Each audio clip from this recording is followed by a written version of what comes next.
Welcome to দিশার exam guide. প্রিয় পঞ্চম শ্রেণীর পরীক্ষার্থী বন্ধুরা, তোমাদের জন্য এই ভিডিওটিতে আমি আলোচনা করতে চলেছি বা দেখাতে চলেছি পঞ্চম শ্রেণীর প্রথম ইউনিট টেস্টের কলা ও কর্মশিক্ষা বিষয়ের প্রশ্নপত্র। বন্ধুরা, এই প্রশ্নপত্রটি কিন্তু এবার হলিস্টিক পদ্ধতি অনুসারে একদম সম্পূর্ণ নতুন পদ্ধতি অনুসরণ করে এই প্রশ্নপত্রটি তোমাদের জন্য তৈরি হয়েছে, তাই অবশ্যই দেখে নিতেই হবে। পূর্ণমান 10, সময় 20 মিনিট। এবার দেখো, এই প্রশ্নপত্রটি কিন্তু তোমাদের স্বাস্থ্য শারীর শিক্ষার সঙ্গেই দেওয়া হবে, কিন্তু আমি এখানে আলাদাভাবে তোমাদের কাছে এই প্রশ্নপত্রটি দেখাতে চলেছি, তাই অবশ্যই দেখে নিতেই হবে। তাহলে দেখে নেওয়া যাক।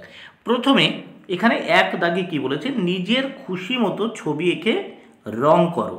এখানে এই যে ফাঁকা জায়গা বা স্পেস দেখছো, এখানে তোমরা নিজেদের খুশি মতো ইচ্ছা মতো কী করবে, ছবি আঁকবে। তোমরা গাছের ছবি আঁকতে পারো, পাখির ছবি আঁকতে পারো, ঘরের ছবি আঁকতে পারো, ইচ্ছা মতো তোমরা কি করবে, ইচ্ছা মতো ছবি আঁকবে এবং ছবি এঁকে কি করবে, রং করবে। এর জন্য কত রয়েছে দেখো, 4 মার্ক বরাদ্দ। এইবার দেখো নিচে বৃক্ষরোপণের 2 দাগে কি বলেছে দেখো, বৃক্ষরোপণের একটি ছবিকে সুন্দর করে রং করো। এর জন্য কত রয়েছে, 6 মার্ক। এই যে ফাঁকা জায়গা, এই ফাঁকা জায়গাতে তোমরা বৃক্ষরোপণের ছবি আঁকবে, সুন্দর করে ছবি এঁকে রং করবে। বন্ধুরা, ভিডিওটি ভালো লাগলে অবশ্যই লাইক, কমেন্ট, শেয়ার করো। Thank you very much. Keep watching my channel and